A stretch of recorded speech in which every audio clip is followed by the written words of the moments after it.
Okay, perfect. Oh, and I just realized my intro is messed up. Hold on, let me open another one. Okay. There's a whole first paragraph that I just realized isn't there. Read it from this one. Okay.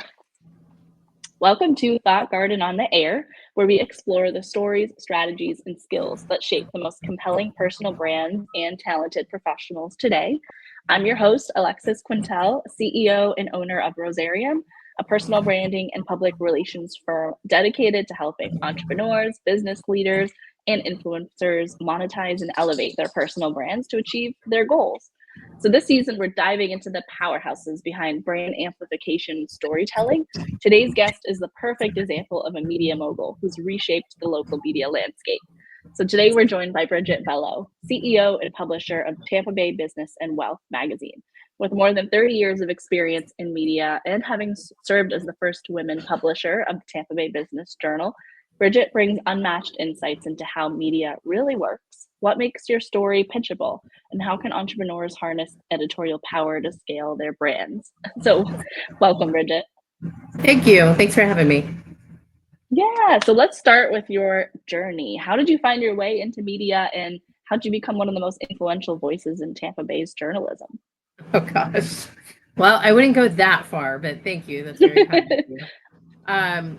It's actually kind of a boring story. I knew I wanted to be in media from a very young age. I wrote a commercial for one of my parents' clients when I was like 6 years old. He was a gutter company, and I wrote the commercial from the perspective of being a raindrop. And it actually made it on TV all the way back when I was in elementary school. My track was journalism school in college. I was college newspaper editor and worked at the college newspaper at the University of Florida. And so I kind of have always known I'm one of those people that actually went to school for what I wanted to do. Always been a truth seeker, always felt like that that's where my calling was. And so not super exciting story, No. but it's true. No, it's helpful to hear that journey. And it's funny too, because whenever I talk to other media professionals, I have a similar path, right? Study journalism, editor of my school newspaper. You can still kind of find some of the articles I've written for my college newspaper. And so it's interesting to see where you end up, right? Like I'm kind of on the other side of media, but there's still a lot of overlap on what we do. So that's very interesting. So what are some challenges in shaping your voice? I mean, this is obviously a very male dominated industry. I mean, maybe not as much as it used to be. So I can imagine that might have been a interesting journey. So what was that like for you? My long experience in this industry since the early 90s.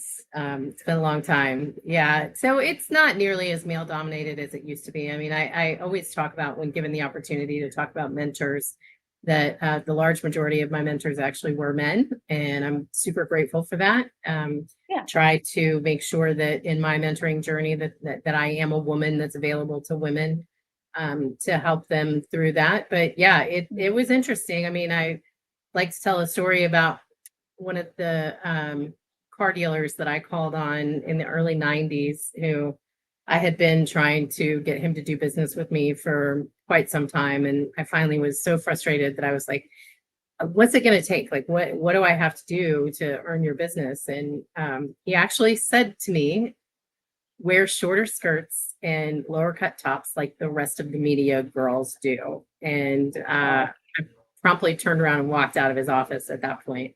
Yeah.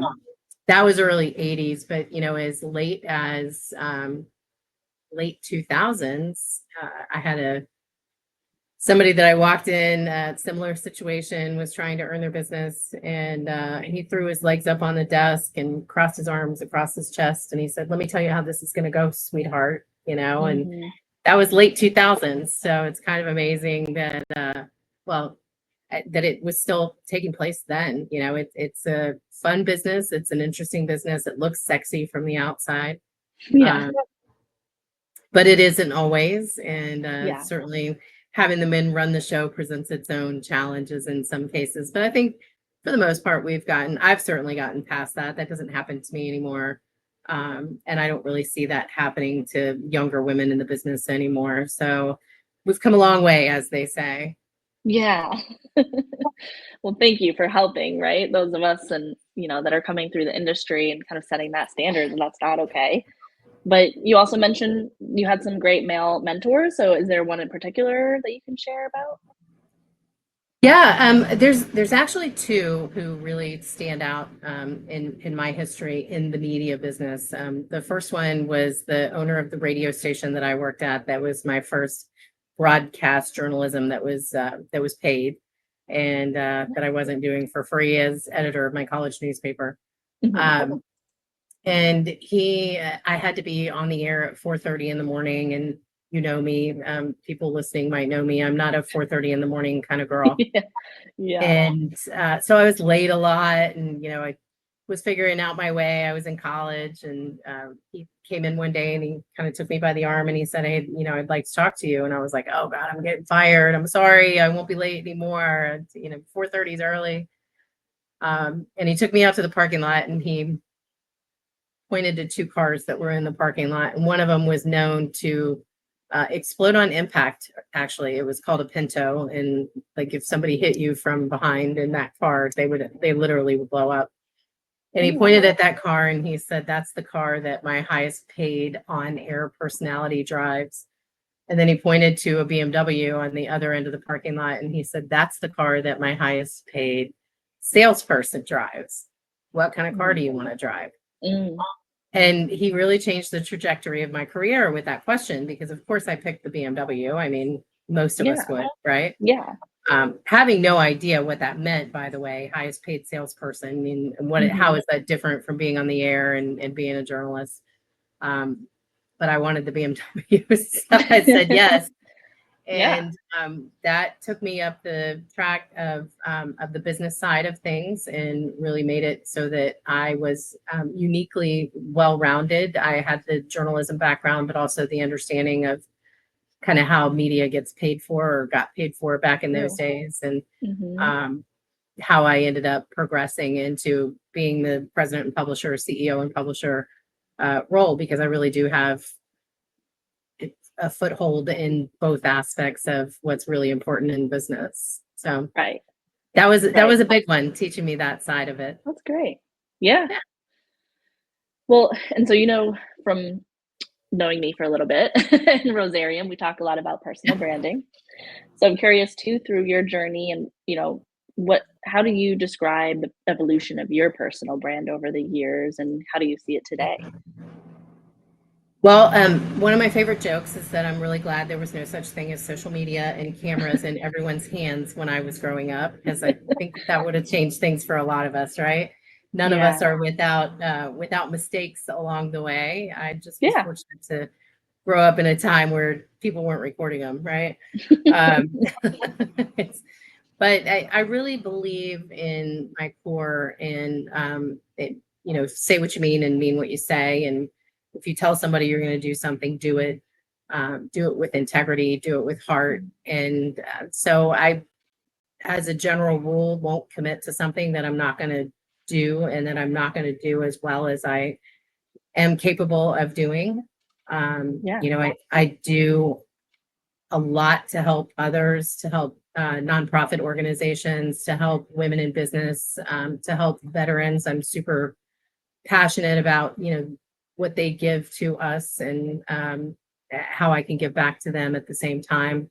I've had the opportunity to experience a lot of social issues, as some would refer to it. I'm a breast cancer survivor. I'm a domestic violence survivor. And so I do a lot to speak on, hey, that doesn't have to define you, and Mm. how you can help others with the things that happen to you, Yeah. that happen potentially for a reason, right? So that you do something with them. So really my personal brand has always been around being authentic, being somebody that can be counted on. If I say you can count on me, Mhm. um, like I said, saying what I mean, meaning what I say, Yeah. um, and just hoping that I'm leaving this place a little bit better than I found it, and leaving a lunch with somebody better than I found them, and doing what I can to make a difference, as cheesy as that sounds. Yeah. So I think that personal reputation and your relationships really the only currency that matters, and Right. really the only thing that we leave this world with, right, is how we made people feel and who we were as a person. And so I protect both of those things with veracity. Right. Yeah, it makes me think of, you never really know what someone's going through or, has been through.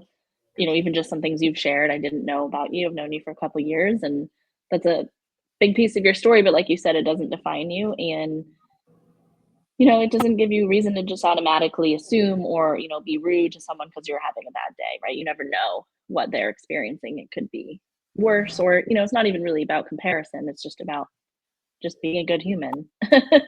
Being a good human. Yeah. I think if we all operated from the space of trying to be a good human, this would be a much better world. Yeah.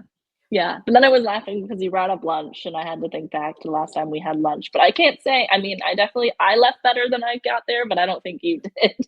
I at least had a No, that laugh. was, yeah, my steak didn't taste so good that day. And but I made you laugh, right? And we Right, will never forget exactly. that It's a lunch. memorable it's a memorable lunch.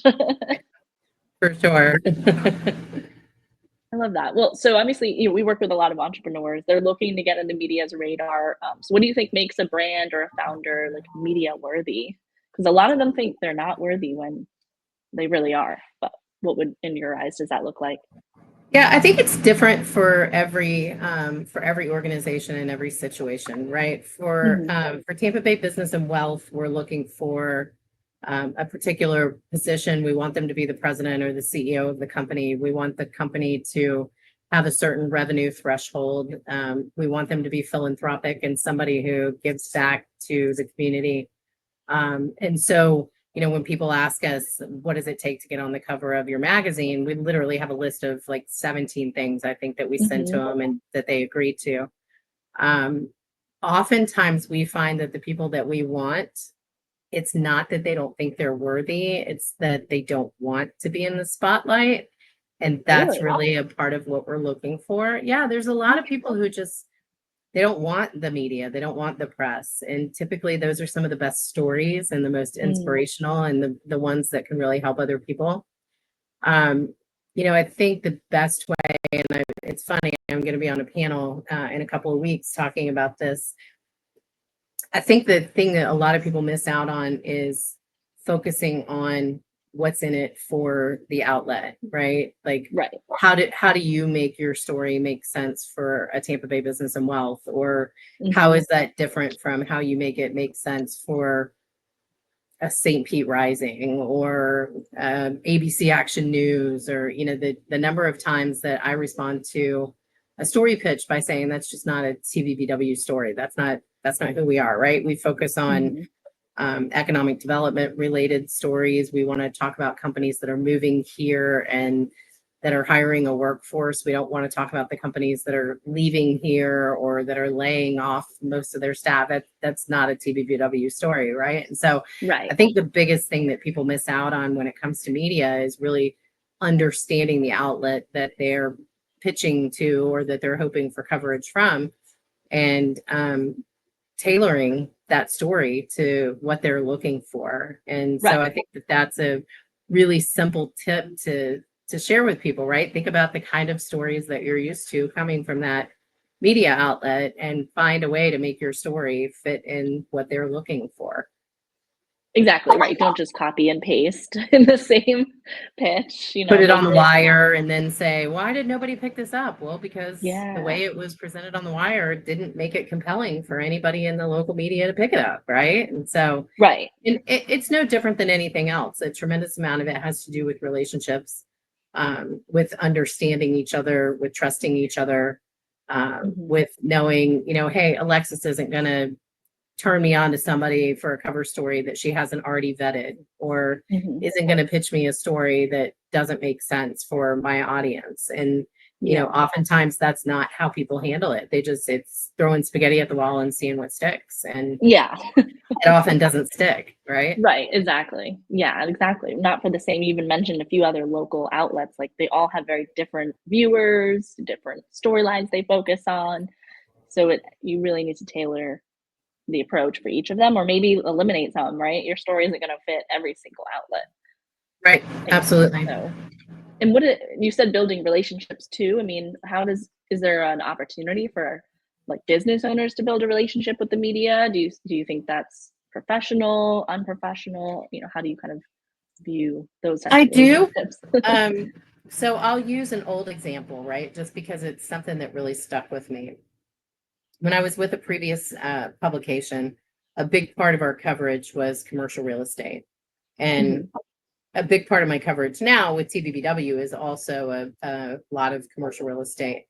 But there was one commercial real estate company, national company, who their local leader, anytime a new beat reporter would come in that was going to cover the commercial real estate beat, he would call this person, he would take them to lunch, he would say, what questions do you have? What can I answer? How can I help you understand the landscape? He would go through some of the terminology with them if they weren't familiar with what a REIT was or what BOMA is, or, all of these acronyms that have a tendency to pop up in different industries. And he would just be this resource for them. And that person was always their first phone call. If they needed a source, if they had a question, right? Because he made them feel safe, because he built a relationship with them, because they knew they could trust him, right? And so, yeah, I think there's absolutely a place for that. I can think of different organizations who, even though their story has really made sense for TBBW, we haven't been given the opportunity to break it. And so when they come back to me and they want me to break something, I'm going to be like,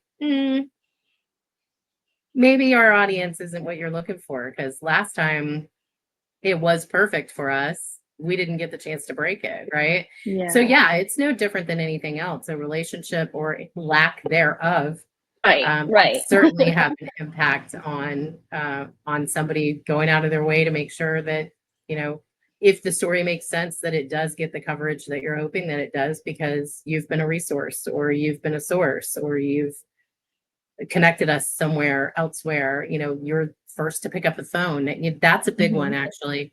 Oftentimes when you hear could not be reached for comment, which is a bad look, it's because the person didn't bother to call back, right? But if I know I can call you, and if you can't answer, you're going to call me back as soon as you can, again, I'm going to go to you before I'm going to go to somebody who doesn't return my phone calls.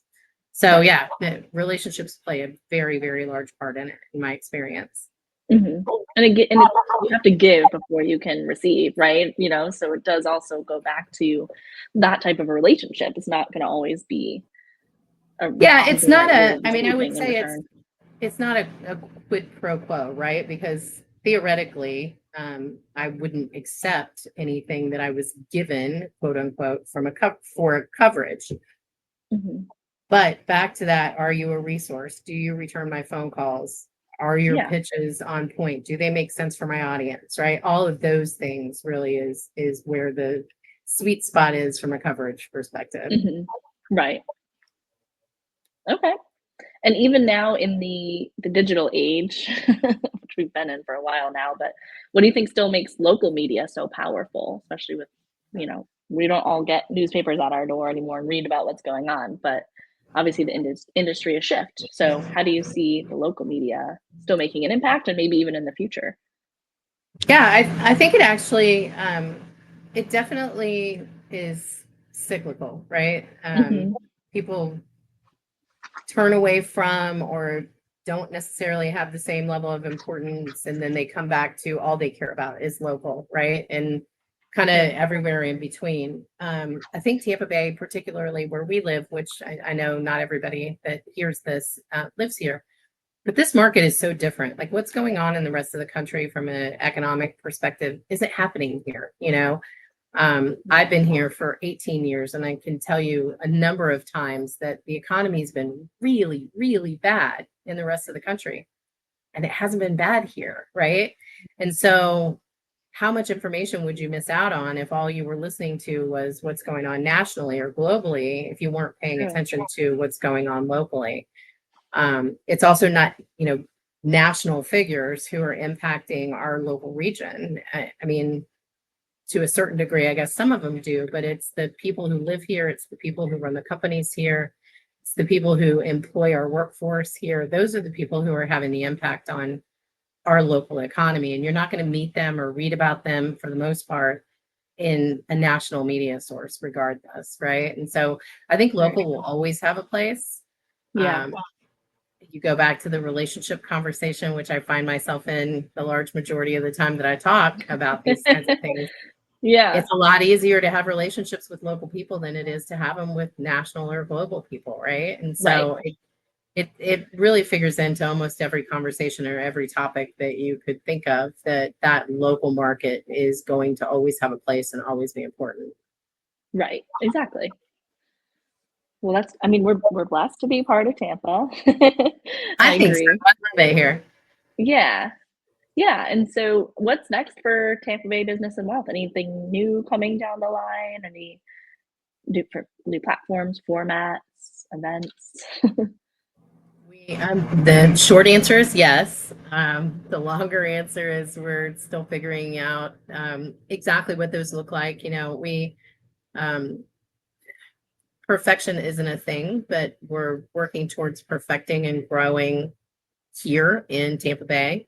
And Hmm. then potentially, where does that take us? Does that take us to another market? Does that take us statewide? Does that take us across the country? We don't know, but growing here and growing in a growing market, which like we've established is what we live Right.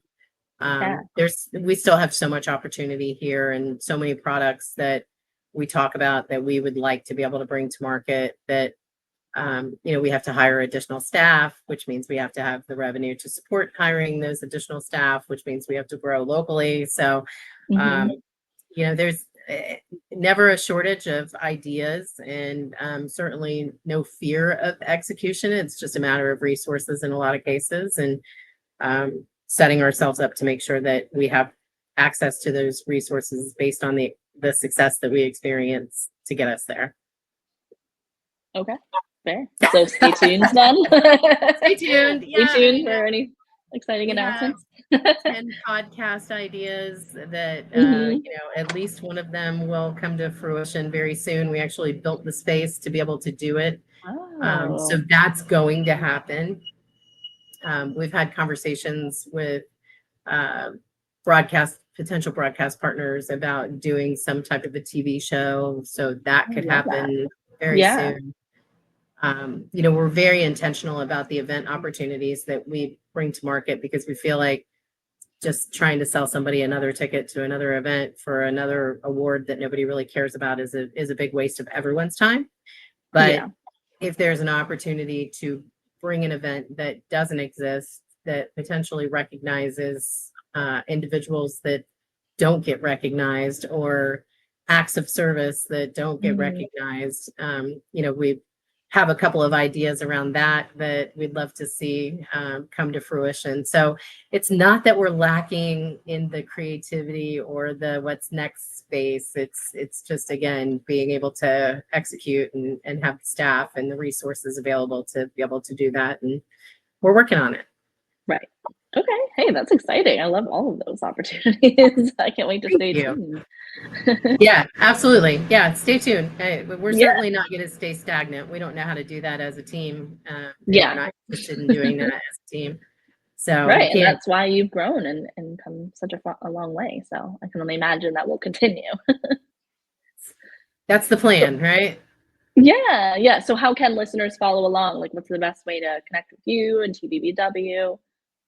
Well, a big part of what we're focused on this year is kind of being where people need us to be, right? And so everyone's different. The number of people who still say to me that they love that they can hold the magazine every month and they can touch it and feel it and turn the pages and take it on the plane with them or, whatever that Hmm. is, whatever that looks like. Certainly the print publication has some unique content. We do, and this is a part of our strategy and always has been, we do not have paywalls. And so if we run a Right. story, anyone can read it online. So digitally Yeah. is definitely a place to stay. connected with us. We are very active on social media, very proud of the organic growth that we've been able to have there. And so social media, print, digital, event, certainly, and stay tuned for whatever gets added to all of those things from a product perspective. Okay, absolutely. Well, thank you so much for sharing. So with that, we conclude another episode of The Thought Garden. If you enjoyed today's conversation, be sure to follow us on Spotify, YouTube, SoundCloud, and social media, of course, for more inspiring stories and actionable insights. And if you have a story to share or know someone who does, you can reach out to us at rosarium.work or on our socials. We'd love to hear from you. So thank you for listening, and we'll see you next time on The Thought Garden.